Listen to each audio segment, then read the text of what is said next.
ॐ सहनाववतु सहनौ भुनक्तु सह वीर्यङ्करवावहै तेजस्विनावधीतमस्तु मा विद्विषावहै।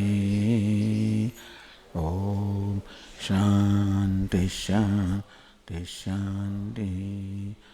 ॐ पूर्णमदः पूर्णमिदं पूर्णात् पूर्णमुदच्यते पूर्णस्य पूर्णमादाय पूर्णमेवावशिष्यते।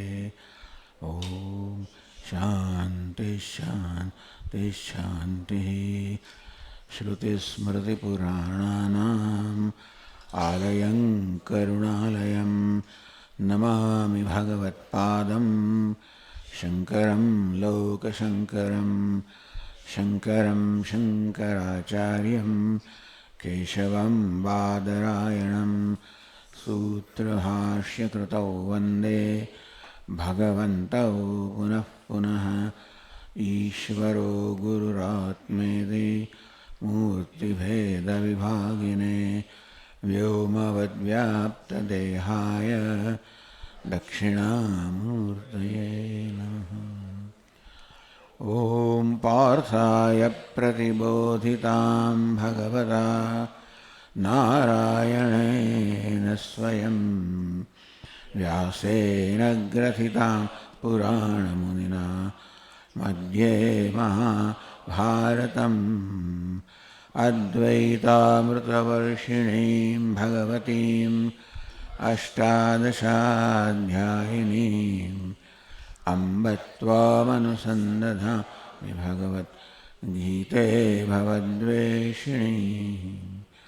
यं ब्रह्मा वरुणेन्द्ररुद्रमरुतः स्तुन्वन्ति दिव्यैस्तवैः वेदैः साङ्गपदक्रमोपनिषदैः गायन्ति यं सामगाः ध्यानावस्थिततद्गतेन मनसा पश्यन्ति यं योगिनः यस्यान्तन्न विदुःसुरगणाः देवाय तस्मै नमः।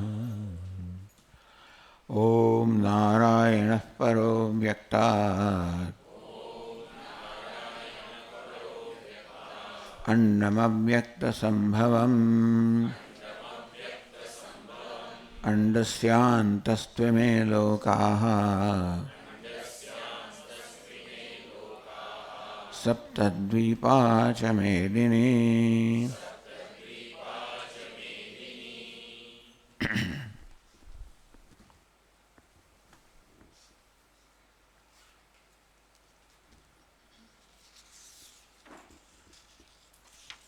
सह यज्ञाः प्रजा सृष्ट्वा पुरोवाच प्रजापतिः अनेन प्रसविष्यध्वम् एष वोस्त्विष्टकामधुक् देवान् भावयतानेन ते देवा भावयन्तु वः परस्परं भावयन्तः श्रेयः परमवाप्स्यथ।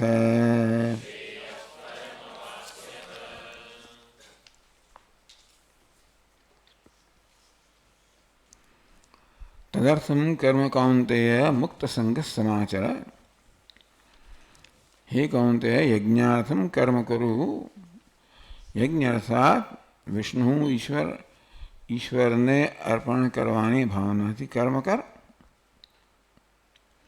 मुक्त संग एम कर्म करता पण मुक्त संग फळनी आसक्ति थी मुक्त रहीने अर्थात ए कर्म आमांथी મને શું મળે છે એ નક્કી કરાવવાનું નથી, પરંતુ આ કર્મ કરવું યોગ્ય છે. What is right versus what I like. આ કર્મ મને ગમે છે, એનું પરિણામ ઉપયોગી છે, કરવું સરળ છે વગેરે. કારણ કરવું છું તો કે નહીં. વોટ ઇઝ રાઈટ, આ કર્મ યોગ્ય છે. પછી અઘરું હોય, સહેલું હોય, મને ઉપયોગી હોય ન હોય, પણ આ કર્મ કર્તવ્ય છે. આ સંજોગોમાં મારા માટે કરવા યોગ્ય છે, માટે કરું છું.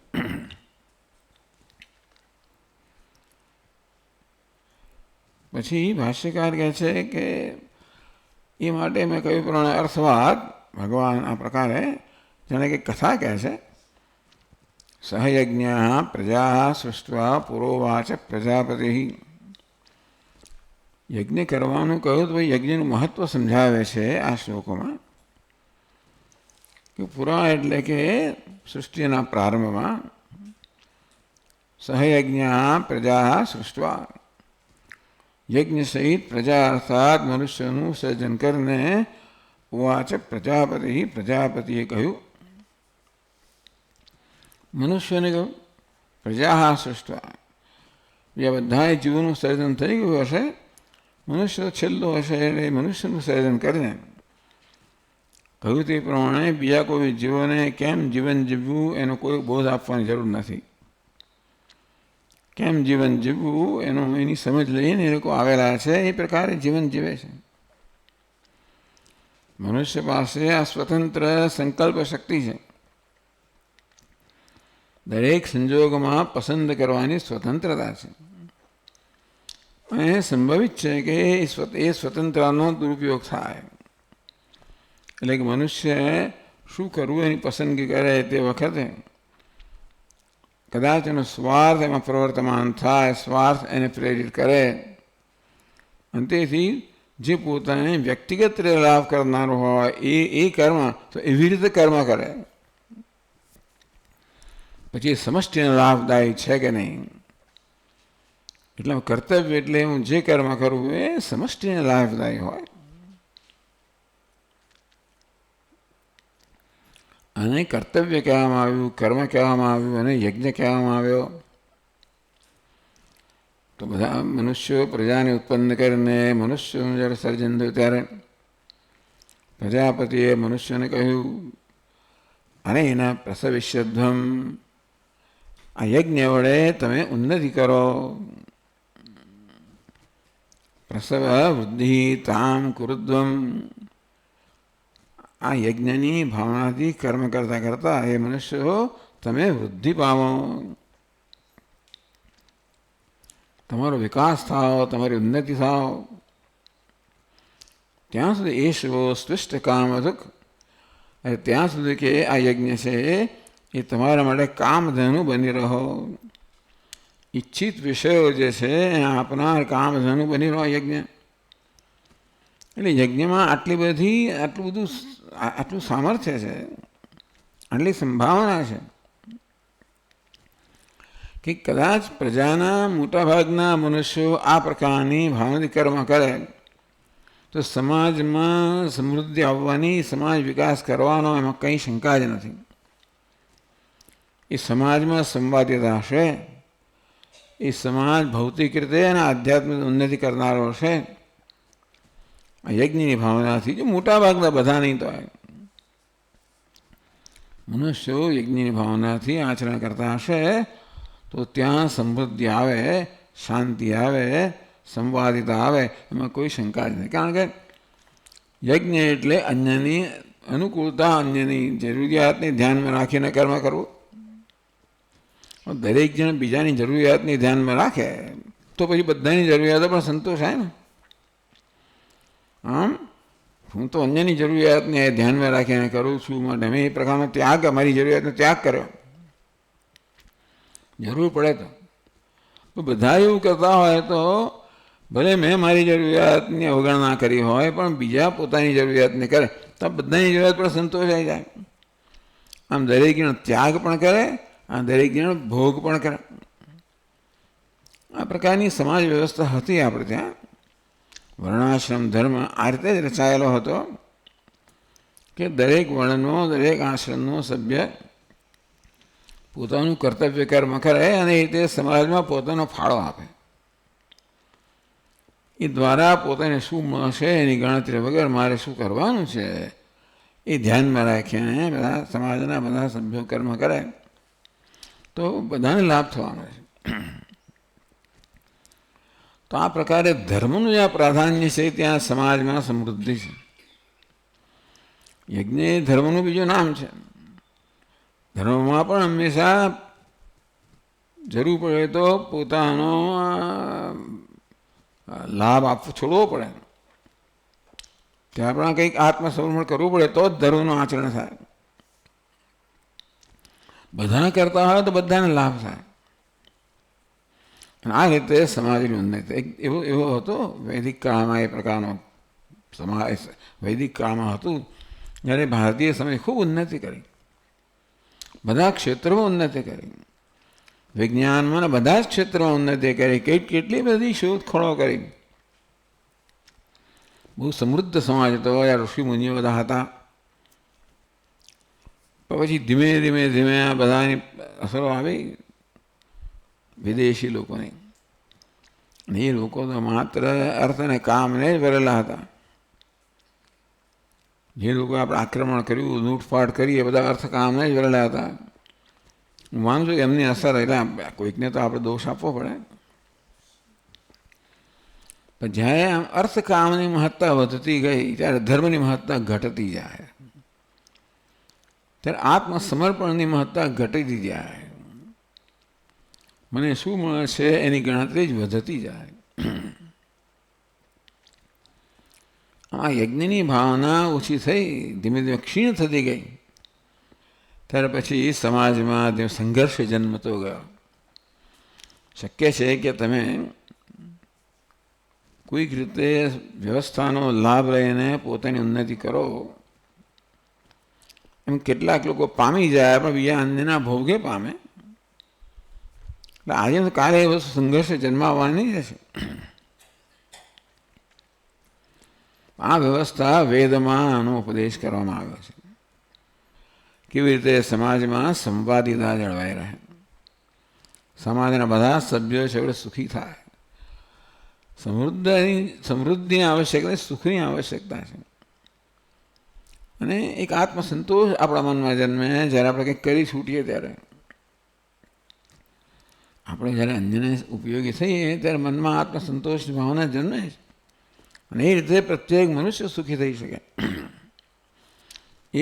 સ્પષ્ટ કામધુક યજ્ઞ તમારે ઈષ્ટ એટલે કે ઈચ્છિત ભોગો આપનારી કામધેનુ બની રહો.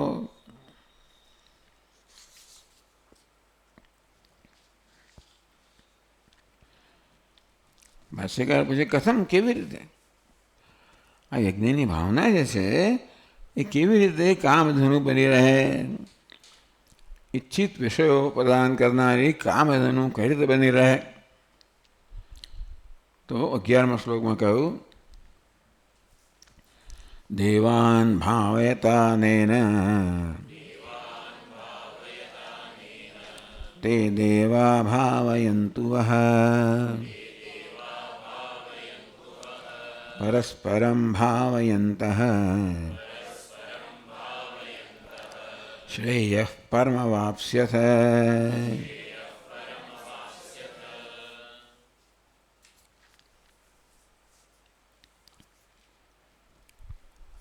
અને આના વડે દેવાન ભાવયત, હે મનુષ્યો યજ્ઞ વડે એટલે કે દેવતાઓને આહુતિ આપવા રૂપી યજ્ઞ વડે તમે દેવતાઓને પુષ્ટ કરો. યજ્ઞમાં આહુતિ આપીએ, ઇન્દ્રાય સ્વાહા વરુણાય સ્વાહા, તે દેવતાને આહુતિ પહોંચે અને એ રીતે દેવતાઓ પુષ્ટ થાય. તે દેવા ભાવયંતુ વઃ. આમ મનુષ્ય આપેલી આહુતિથી તુષ્ટ થયેલા, પ્રસન્ન થયેલા દેવતાઓ પણ વળતો ઉપકાર કરવાના જ છે. અને એ રીતે દેવતાઓ તમને તુષ્ટ કરશે, પુષ્ટ કરશે. પરસ્પરમ ભાવયંત, કેવી સુંદર ભાવના છે.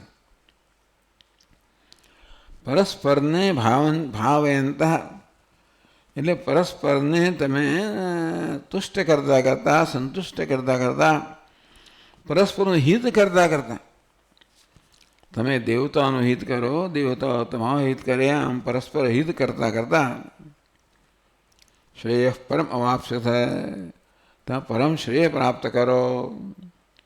સ્વર્ગ જોઈએ તો એ પ્રાપ્ત કરો, અરે મોક્ષ પણ પ્રાપ્ત કરો જ્ઞાન દ્વારા. ચાલો પછી આપણે ભાષ્ય વાંચ્યું થોડું, ફરી વાંચીએ. કથમ દેવાનિતિ દેવાન ઇન્દ્રાદીન ભાવેત વર્ધયત અનેન યજ્ઞેન તે દેવાઃ ભાવયન્તુ આપ્યાયન્તુ વૃષ્ટ્યાદિના વહ યુષ્માન. અનેન દેવાન ભાવયત, દેવાન ઇન્દ્રાદીન દ્વિતીય બહુવચન દેવતાઓને, એટલે ઇન્દ્ર વગેરે દેવતાઓને. ઇન્દ્ર દેવતા રાજા છે એટલે ઇન્દ્ર પહેલો આવે હંમેશા. ઇન્દ્રાદીન ઇન્દ્રથી માણીને બધા દેવતાઓ. ભાવયત વર્ધયત, તમે એમની વૃદ્ધિ ઉત્પન્ન કરો, તમે એમનામાં વૃદ્ધિ કરો. વર્ધયત એમનું પુષ્ટ કરો, તુષ્ટ કરો. કેવી રીતે? યજ્ઞેન, યજ્ઞમાં તમે આહુતિ આપો એ દ્વારા દેવતાઓ પુષ્ટ થાય. તે દેવા ભાવયંતુ વહ યુષ્માન, અને દેવતાઓ છે એ તમને ભાવયંતુ, તમને પુષ્ટ કરો. પરસ્પરમ એવમ પરસ્પરમ અન્યોન્યમ ભાવયંતઃ શ્રેયઃ પરમ મોક્ષાખ્યમ મોક્ષલક્ષણમ જ્ઞાનપ્રાપ્તિક્રમેણ અવાપ્સ્યસ સ્વર્ગમ વા પરમ શ્રેયઃ અવાપ્સ્યસ. બસ સમાજમાં સમૃદ્ધિ, સંવાદિતા સહિતની સમૃદ્ધિ, પણ આથી ઉત્કૃષ્ટ કોઈ ઉપદેશ હોય ના શકે ખરેખર. સમૂહ જીવન માટેના બધા, જ્યાં પણ કોઈ સમૂહ હોય ત્યાં આ લાગુ પડે. એક પરિવારને પણ લાગુ પડે. જ્યાં બધા સભ્યો પરિવારના સભ્યો છે, એ પરિવારનો પ્રત્યેક સભ્ય સમગ્ર પરિવારને સમર્પિત હોય તો પરિવાર પછી એનું ધ્યાન રાખવાનું જ છે. જે કોઈ એકમ હોય, પરિવાર એકમ હોય, કોઈ સમાજ એકમ હોય, રાજ્ય એકમ હોય, જે કોઈ એકમ હોય, જે સભ્યોથી એકમ બનેલું હોય, એના સભ્યો આ પ્રકારે પરસ્પરને ભાવના કરવાની, પરસ્પરની વૃદ્ધિ કરવાની, પરસ્પરનું કલ્યાણ કરવાની, શ્રેય કરવાની ભાવનાથી જો કર્મ કરતા હોય,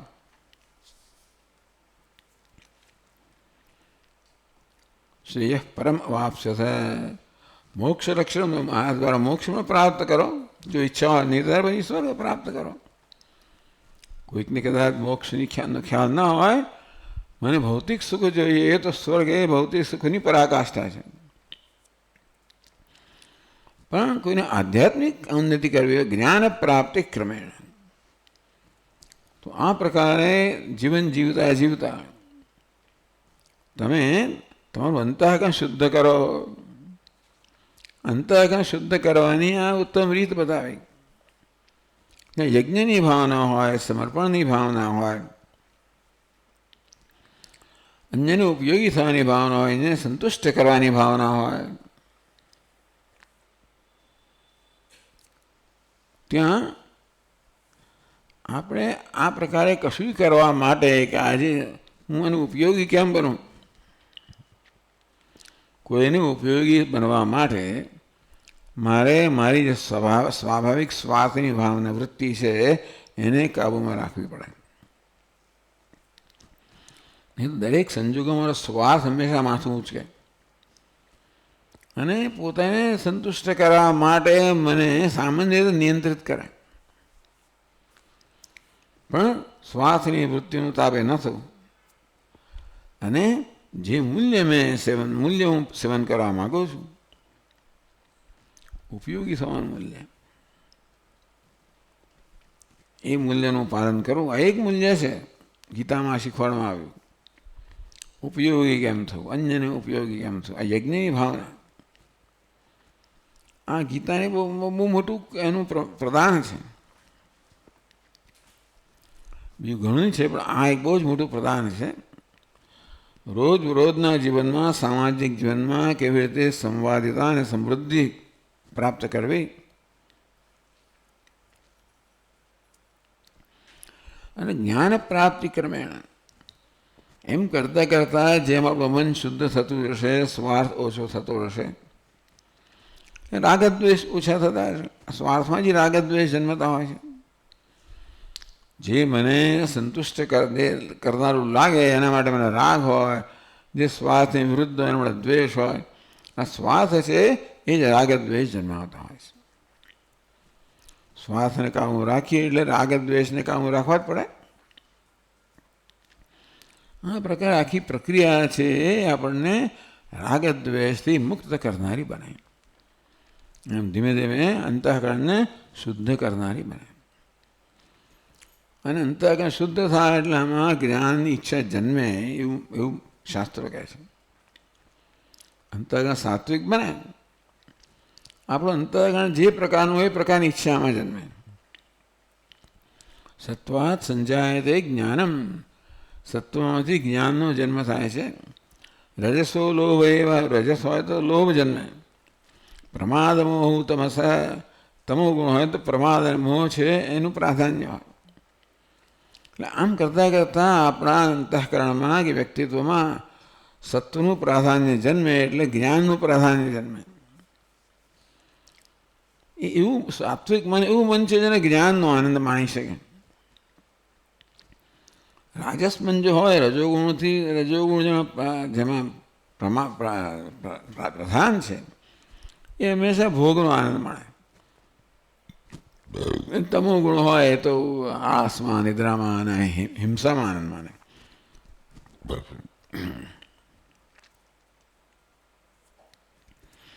એટલે જ્ઞાન પ્રાપ્તિ ક્રમેણ અવાપ્સ્યથ. જીવન કેવું જીવો જેથી ધીમે ધીમે જ્ઞાનમાં પરિણમે.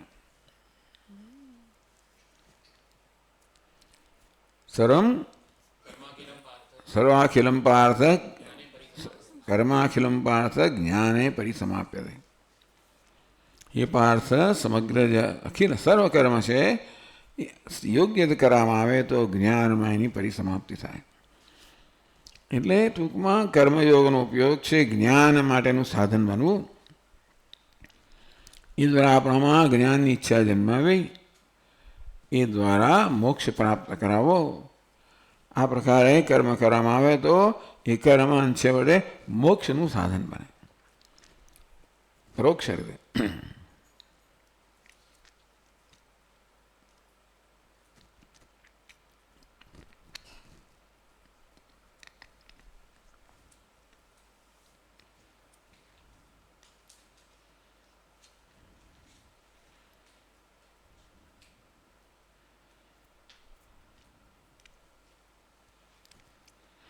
न केवलं पारत्रिकमेव कर्मफलं यज्ञात् किंतु ऐहिकमपि.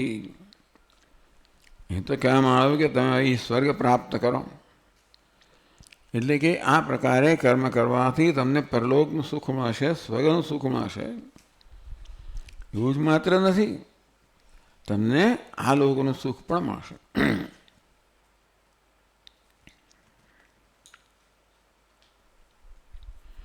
એટલે પછીના શ્લોકમાં કહે છે કિંચ ઇષ્ટાન ભોગાનિ તે. આગળ છે બીજું સાધન છે, બીજું કારણ છે જેથી તમે આ પ્રકારે યજ્ઞની ભાવનાથી કર્મ કરો. ઇષ્ટાન ભોગાન હિ વો દેવાઃ દાસ્યન્તે યજ્ઞ ભાવિતાઃ તૈર્દત્તાન પ્રદાયેભ્યઃ યો ભુંક્તેસ્તેન એવ સઃ.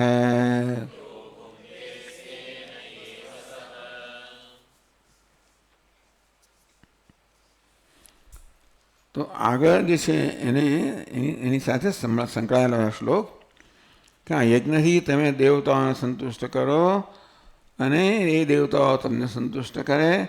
આમ પરસ્પર સંતુષ્ટ કરતા તમે આ લોક અને પરલોકનું સુખ પણ પ્રાપ્ત કરો.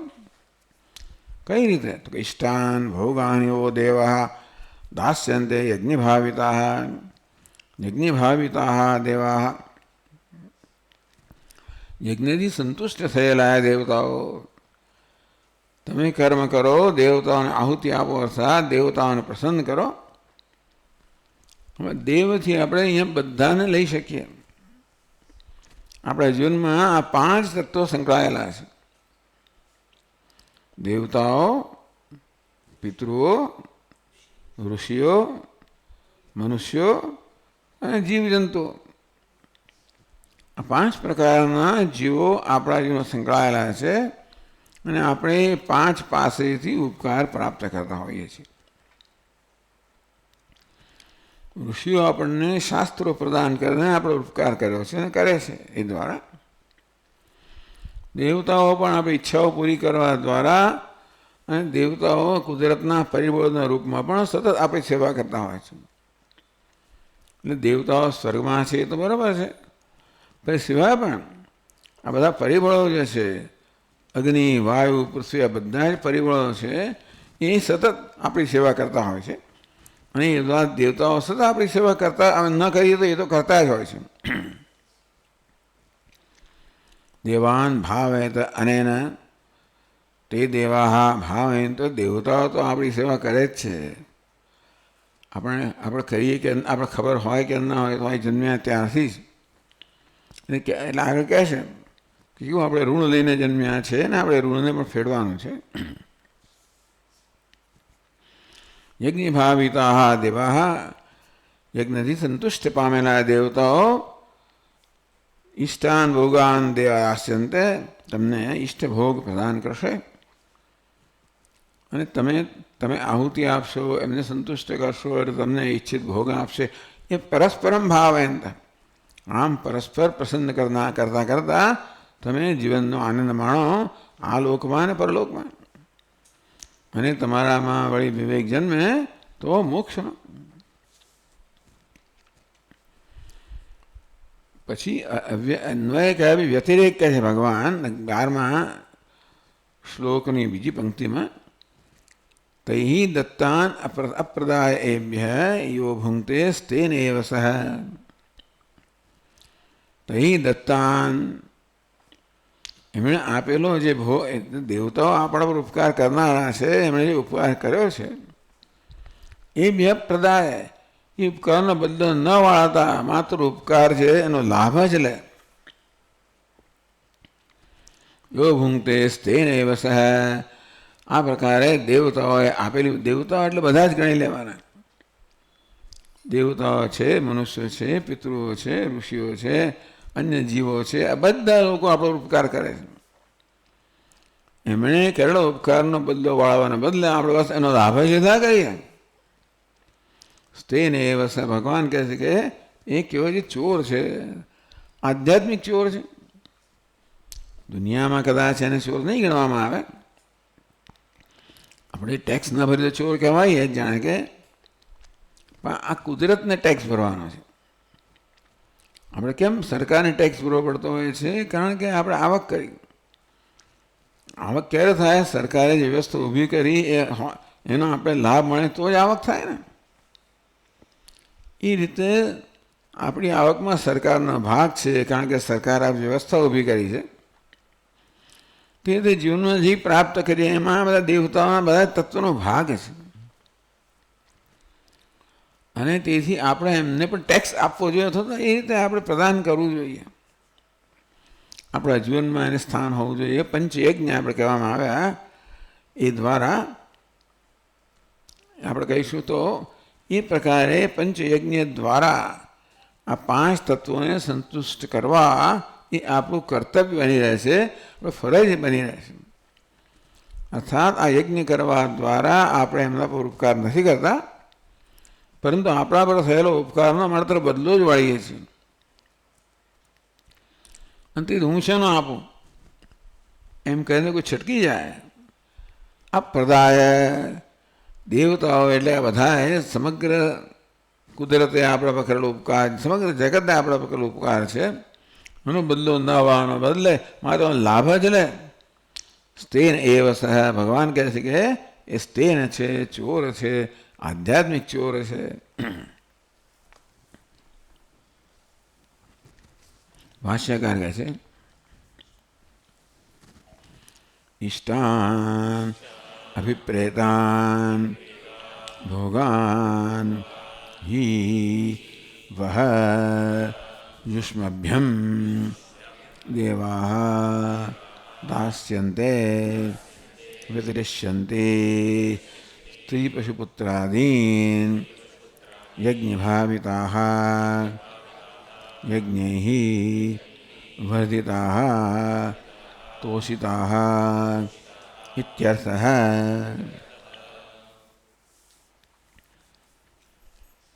ઇષ્ટાન અભિપ્રેતાન ભોગાન યુષ્માકમ, અભિપ્રેતાન યો યુષ્મભ્યમ દેવા દાસ્યન્તે. એટલે આ પ્રકારે દેવતાઓ તમને તમારા ઈચ્છિત ભોગો પ્રદાન કરશે. વિતરિષ્યંતિ એટલે વિતરણ કરશે, આપશે, વિતરણ કરશે. સ્ત્રી પશુ પુત્રાદીન આ બધા ભોગ છે તમારા જીવનમાં. સ્ત્રી પશુ પુત્ર પર આ બધા ભોગના સાધનો છે એ દેવતાઓ તમને પ્રદાન કરશે. કેવો દેવો? યજ્ઞ ભાવિતા દેવા યજ્ઞૈઃ વર્ધિતા તોષિતા ઇત્યર્થ. ભાવિતા એટલે વૃદ્ધિ પામેલા, યજ્ઞથી વૃદ્ધિ પામેલા તોષિતા, યજ્ઞથી સંતુષ્ટ થયેલા દેવતાઓ. યજ્ઞ પર આહુતિ આપીએ એ દેવતાઓને પહોંચે છે, તેથી આપણી આહુતિથી સંતુષ્ટ થયેલા દેવતાઓ આપણા પર વળતો ઉપકાર કરશે અને આપણા ઈચ્છિત ભોગો આપણને પ્રદાન કરશે.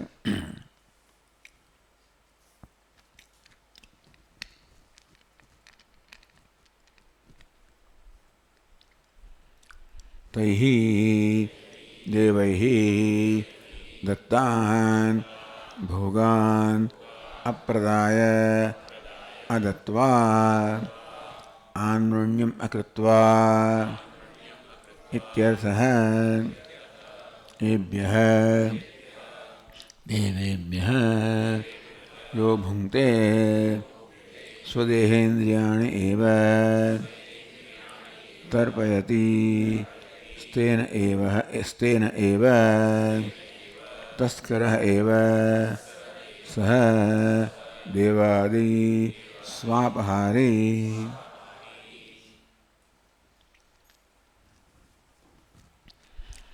તૈઃ દેવૈઃ દત્તાન ભોગાન અપ્રદાય. એ દેવતાઓએ તમને આપેલા ભોગ છે એ ભોગનું વળી પાછું તમે એમને પ્રદાન ન કરો. એટલે એમણે જે ભોગ આપેલા છે એના બદલામાં તમે પણ સંતુષ્ટ ના કરો, આહુતિ ન આપો. તમને કોણ પૂછવાનું હતું? દેવતાઓ કે આવીને તમે ઝૂંટી જવાના નથી, એટલે આમાં સ્વતંત્રતા આપણી છે.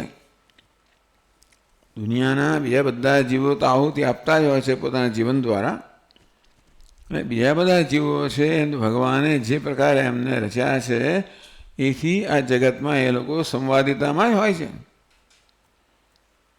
એ જીવે ને મરે ત્યાં સુધીમાં કુદરત સાથે સંવાદિતા, મર્યા પછી ઉપયોગી થતા હોય છે બધા.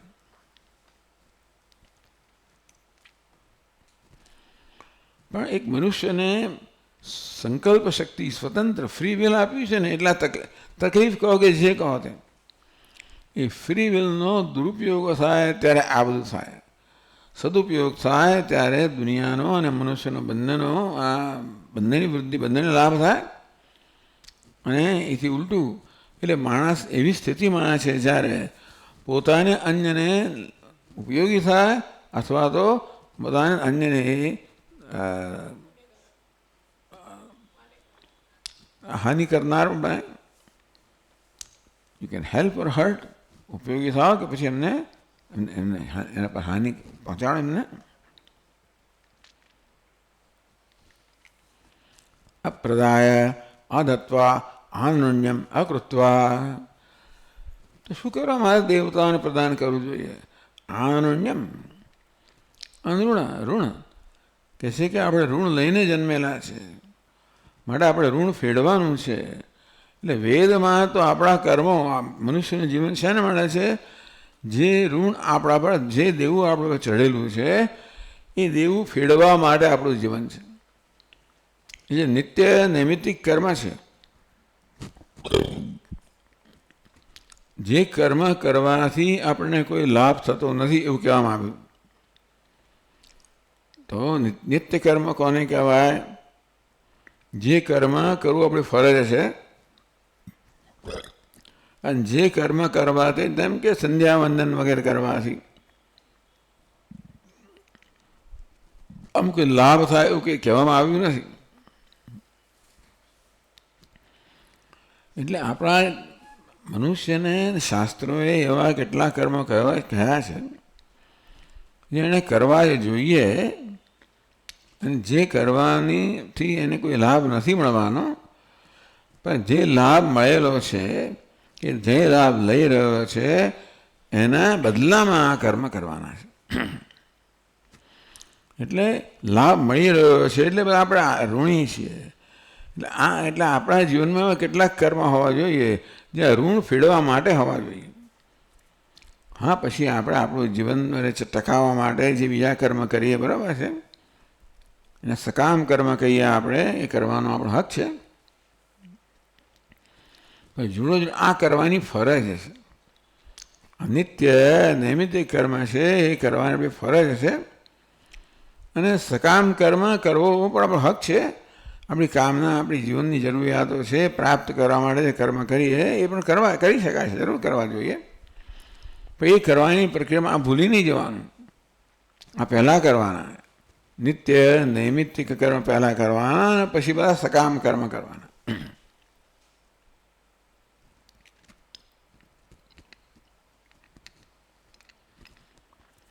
આનંદ આ કૃત્વ અહીંયા કહેવામાં કે આપણે ઋણ કયા 5 પ્રકારના, 5 ઋણ છે અહીંયા આગળ.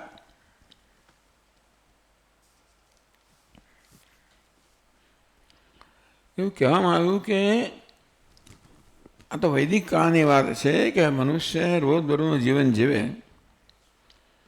એ દરમિયાન 5 પ્રકારની હિંસા એના વડે થતી હોય છે. ખંડની, પેષણી, ચુલ્લી, ઉદકુંભી ચ માર્જની પંચસૂના મનુષ્યસ્ય. ખંડની ખાંડવું, પેષણી દળવું, ઉદકુંભી પાણી કાઢવું, માર્જની ઝાડુ વાળવું, ખંડની પેષણી ચૂલ્લી અને રસોઈ કરવી, ચૂલો. રસોઈ કરવા દરમિયાન પણ, ઝાડુ વાળવા દરમિયાન પણ, ખાંડવા દરમિયાન પણ, દળવા દરમિયાન પણ જીવન હિંસા થતી જ હોય છે. એટલે આપણું જીવન જ એવું છે કે ભાઈ આપણે આપણા જીવનમાં આ પ્રકાર હિંસા વણાયેલી જ હશે. એ પ્રકારની જે હિંસા છે, જે મિનિમમ ઓછામાં ઓછી છે, એ વગર આપણે જીવન જીવી શકીએ જ નહીં. આવી જાતની વ્યવસ્થા છે કે માણસ પોતાનું સાદું સીધું જીવન જીવે તો પણ આ પ્રકારની ઓછામાં હિંસા તો થવાની જ. અને તેથી એણે એવા કર્મ કરવા જોઈએ જ્યાં થયેલી હિંસા છે એના બદલામાં કર્મ કરવા જોઈએ. આ પ્રકારનું ઋણ એટલે કહેવામાં આવ્યું. તો 5 પ્રકારના તે એ વૈદિક કાળની અંદર આ જે સાદું સીધું જીવન જીવતા હોય માણસો, ખંડની, પેષણી, ચુલ્લી, ઉદકુંભી છે માર્જની, ખાંડવું, દળવું, પાણી કાઢવું, ઝાડુ વાળવું અને ચૂલો સળગાવવો. આ બધામાં ઝાડુ વાળવામાં જીવજંતુઓનો નાશ થાય, મારે બિચારા. ચૂલો સળગાવવામાં લાકડા સાથે બધું આવે. પછી પાણી કાઢવામાં કે પછી પાણીને ઉકાળવા વગેરેમાં પણ થઈ જાય. પેષણી,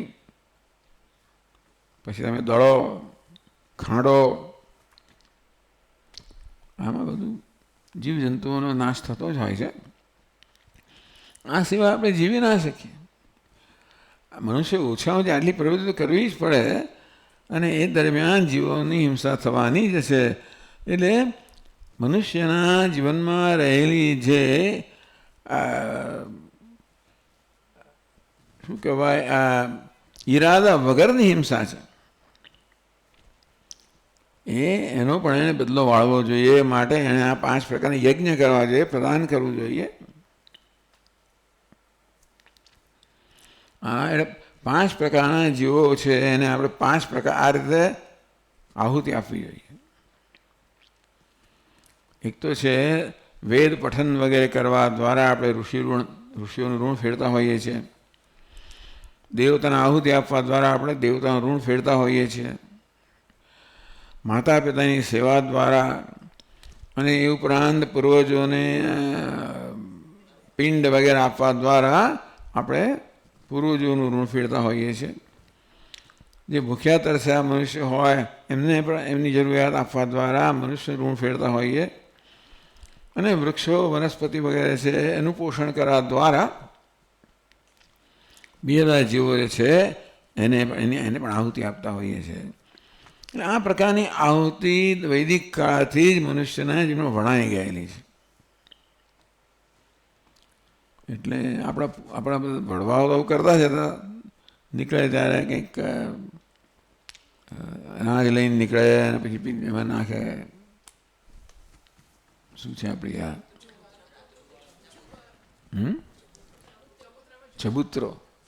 ચબૂતરામાં જુવાર નાખવી, વૃક્ષના લોટ મૂકવો, ભેરવો, કીડિયારામાં લોટ, પછી તમે સાચિયા પૂરતા હોય જે ચોખાના લોટથી કરતા હોય તો તે, અને ગાયને ખવડાવવું, કૂતરાને નાખવું, ચાટમાં નાખી આવવું, આ બધું સામાન્ય વસ્તુ હતી. આ દ્વારા એટલે પહેલું તો જો કે પહેલાં ગાયને પહેલી રોટલી ગાયને જાય, આપણને મળે નહીં. જઈને ગાયને ખવડાવી આવો, તેને થોડું ભિખારીને આપી આવો, પછી તમને મળે. આવી પહેલેથી પ્રથા હતી જ.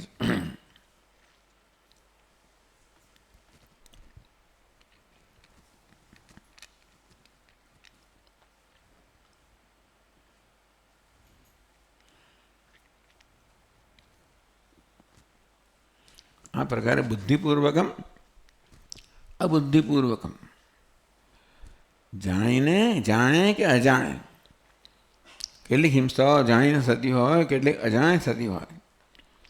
આમ જાણે અજાણે જે હિંસા થતી હોય એના બદલામાં આપણે આ પ્રકારે કુદરતને પોષણ કરવું જોઈએ. એ દ્વારા જે હિંસા થઈ છે એનો આપણે બદલો વાળવો જોઈએ. આવી આ જાતની ભાવના છે.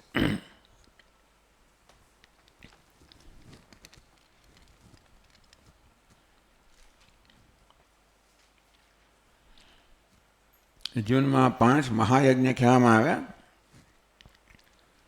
એક તો દેવતાઓને, પછી બીજો ઋષિઓને, ત્રીજો પિતૃઓને, ચોથો મનુષ્યને, 5મો જીવજંતુઓને, વૃક્ષ વનસ્પતિને.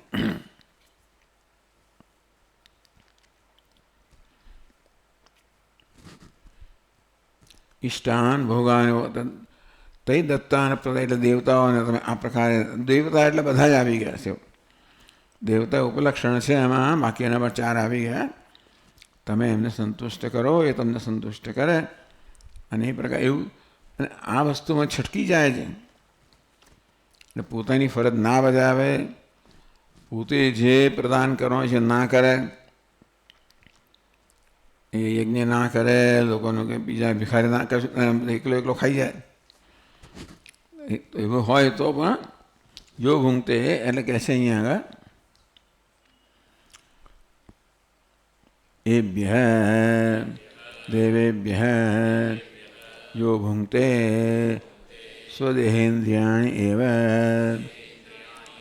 તર્પયતિ સ્તેન એવ તસ્કરઃ એવ સહ દેવાદિસ્વાપહારી.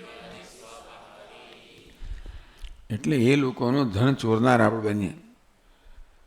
સ્વ અપહારી, દેવાદિ, આ દેવતાઓનું પોતાનું જે ધન છે ને, દેવતાઓનું, પિતૃઓનું, ઋષિઓનું, સ્વ અપહારી, અપહરણ કરનારા.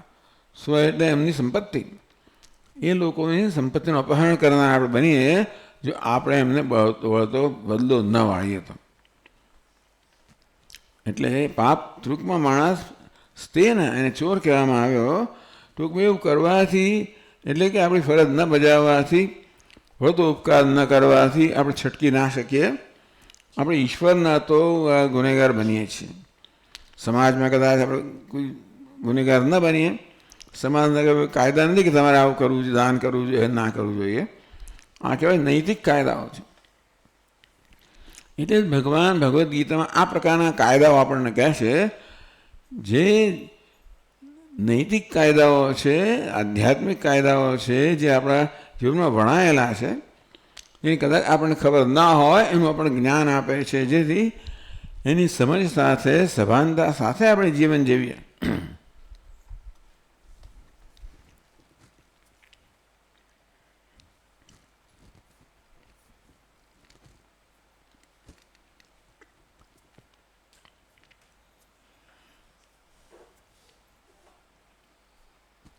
પછીના શ્લોકમાં કહે છે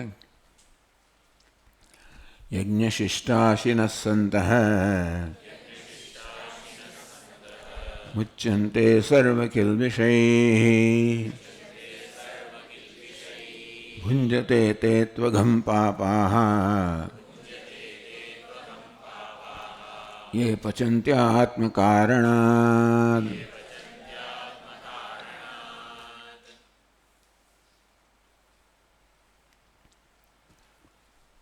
ऐसे भाष्य में ये पुनः देवयज्ञादीन् निर्वर्त्य तत्शिष्टम् अशनम् अमृताख्यम् अशितुं शीलं येषां ते यज्ञशिष्टाशिनः. भाष्यकार विस्तार યજ્ઞશિષ્ટાશિનઃ, યજ્ઞ આવ્યું, શિષ્ટ આવ્યું, અશિનઃ આવ્યું. તો યજ્ઞાદિ જો નિર્વર્ત્ય, જે 5 પ્રકારના યજ્ઞો કહેવામાં આવે એનું આચરણ કરીને તો શિષ્ટમ, તો પછી આપણે માટે શું બચે? તો જે કંઈ આપણે રાંધેલું હોય કે જે કંઈ આપણે ઘરમાં હોય, સૌથી પહેલો ભાગ આ 5ને મળવો જોઈએ. એ ભાગ આપ્યા પછી જે વધે એમાં આપણો હક છે. એટલે દેવયજ્ઞાદિ નિર્વર્ત્ય, દેવયજ્ઞ છે, પિતૃયજ્ઞ છે, આ બધા યજ્ઞો છે, એનું આચરણ કરીને તત્શિષ્ટમ, એમાં એ આપ્યા પછી જે બચ્યું હોય, અશનમ અમૃતાખ્યમ, આમ તો યજ્ઞ જ્યારે થતો હોય તેના પછી આહુતિ આપવામાં આવે, પછી પાત્રમાં જે બચ્યું હોય ને, આહુતિ આપ્યા પછી બચ્યું હોય એને શિષ્ટ કહેવામાં આવે, બચેલું એને અમૃત કહેવામાં આવે છે. એટલે કહે છે કે તત્શિષ્ટમ અશનમ અમૃતાખ્યમ, દેવતાઓને બધાને આહુતિ આપ્યા પછી જે બચ્યું એને અમૃત કહેવામાં આવે છે. અશિતુમ શીલમ યેષામ તે, આ બધાને એમનો ભાગ આપ્યા પછી જે બચ્યું એમાંથી જ પોતે એ જ પોતાને માટે રાખે, એમાંથી જ પોતે ગુજરાન કરે, એમાંથી પોતે ચલાવે, એમાંથી જ પોતાનું અસ્તિત્વ ચાલે. તો આ પ્રકારે યજ્ઞ શિષ્ટાશિન, યજ્ઞમાંથી શિષ્ટ બચેલું છે. અશિન અશનમ એટલે ભોજન કરવું, ખાવું. તો અશિન તો એને બહુ લાંબુ સમજાવ્યું. અશિતુમ શીલમ યેષામ તે, ઇન પ્રત્યે આવ્યો એ તાત્સલ્યમ, એટલે કહ્યું કે ભાઈ અશિતુમ શીલમ યેષામ તે અશિન. તો યજ્ઞમાંથી શિષ્ટ એટલે બચેલું છે એનો આહાર કરવો એનો સ્વભાવ છે. તો માણસ વૈદિક કાળમાં કેવો હોય કે આ બધાને આપ્યા પછી જે બચે એમાંથી જ પોતે એનું પોતે પછી આહાર, એ જ આહાર લે, એમાંથી પોતે ચલાવે, બસ વધારે નહીં. તો શું થાય છે? મુચ્યંતે સર્વ કિલ્બિષૈ. એ લોકો બધા પ્રકારની કિલ્બિષથી બધા પ્રકારના પાપથી મુક્ત થઈ જાય છે. કહે છે મુચ્યંતે સર્વ કિલ્બિષૈ સર્વ પાપૈ ચુલ્યાદિ પંચસૂના કૃતૈ પ્રમાદકૃત હિંસાદિ જનિતૈશ્ચ અન્યૈ. તો બધા જ પ્રકારના પાપથી આ લોકો મુક્ત થાય છે. આ પ્રકારે પાંચ યજ્ઞ કરવા તો પાંચ જે જીવો આપણો ઉપકાર કરી રહ્યા છે એમને વળતો ઉપકાર કરવાના રૂપમાં આ જે આહુતિ આપવામાં આવે, યજ્ઞ કરવામાં આવે, એટલે જેમને પ્રદાન કરવામાં આવે, એનો ભાગ રાખવામાં આવે, એમાંથી બચે એમાંથી જ જે પોતે ચલાવતા હોય, એમાંથી પોતાનું ગુજરાન ચલાવતા હોય, એ જ માત્ર ભોજન કરતા હોય, એ લોકો બધા પાપથી મુક્ત થાય. પાંચ પ્રકારના પાપ છે કયા એ મનુષ્યના જીવનમાં સ્વાભાવિક થતા હોય છે. હવે એ પાપથી મુક્ત કેમ થવું? તો કે આ પાંચ પ્રકારના જીવોને એમનો ભાગ આપવો. જે પાંચ પ્રકારનું પાપ આપણાથી જાણે અજાણે થતું હોય છે એના બદલામાં આ પાંચ પ્રકારના જીવોને એમનો ભાગ આપવો. હવે આપણું તો ખાડું ફલાણા આપણા પાપ થવાની આ લોકો જવાબદાર નથી, પણ આપણે એ પાપને મુક્ત કેમ થવું? તો કે આ પ્રકાર આ જે જીવોને આપણા જીવન સંકળાયેલા છે, બધા દેવતાઓ હોય, મનુષ્યો હોય, બધા આપણા સંકળાયેલા છે. અને આપણી જીવન સંકળાયેલા આ બધા જીવોને આપણે પણ પોષવા જોઈએ, એમનો ભાગ આપવો જોઈએ. કે પહેલાં એમનો ભાગ કાઢવાનો, એટલે એને યજ્ઞ શિષ્ટ કહ્યું. યજ્ઞ એટલે આ બધાના માટે જે ભાગ છે એ કાઢ્યા પછી જે બચે એનો જ આપણે ભોગ કરીએ. સર્વ કિલ્બિષૈ મુચ્યંતે એમ કરવાથી જાણે અજાણે સર્વ પાપૈ ચુલ્યાદિ પંચસૂના કૃતૈ પ્રમાદકૃત હિંસાદિ જનિતૈશ્ચ અન્યૈ. આ પાંચ પ્રકારના પાપ કયા આપણને? એ સિવાય પણ પ્રમાદકૃત આપણે બેધ્યાન હોઈએ તો પણ આપણાથી હિંસા થઈ જતી હોય છે, કોઈને નુકસાન થતું હોય છે.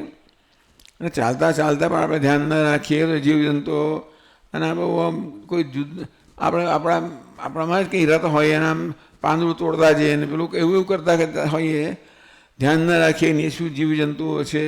તો આ પ્રમાદ કહે એટલે બેધ્યાન, અસાવધાનીને કારણે પણ આ પ્રકારે આપણાથી જ હિંસા થઈ જતી હોય છે.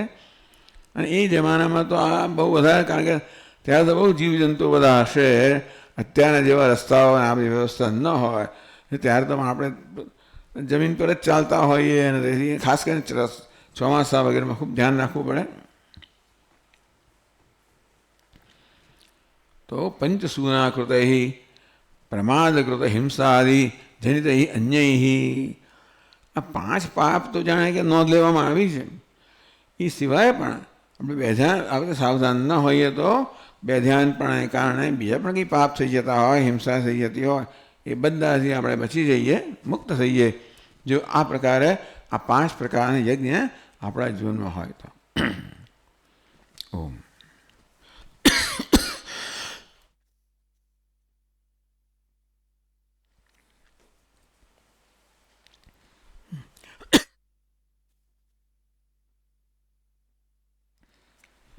ઓમ પૂર્ણમદઃ પૂર્ણમિદં પૂર્ણાત પૂર્ણમુદચ્યતે પૂર્ણસ્ય પૂર્ણમાદાય પૂર્ણમેવાવશિષ્યતે. ઓમ શાંતિ શાંતિ શાંતિ. શંકરં શંકરાચાર્યં નારાયણં સૂત્રભાષ્યકૃતૌ વંદે ભગવन्तौ પુનઃ પુનઃ. ઈશ્વરો ગુરુરાત્મેતિ મૂર્તિભેદવિભાગિને વ્યોમવદ્વ્યાપ્તદેહાય દક્ષિણામૂર્તયે નમઃ. ઓમ શાંતિ શાંતિ શાંતિ. હરિ ઓમ. શ્રી ગુરુભ્યો નમઃ. હરિ ઓમ.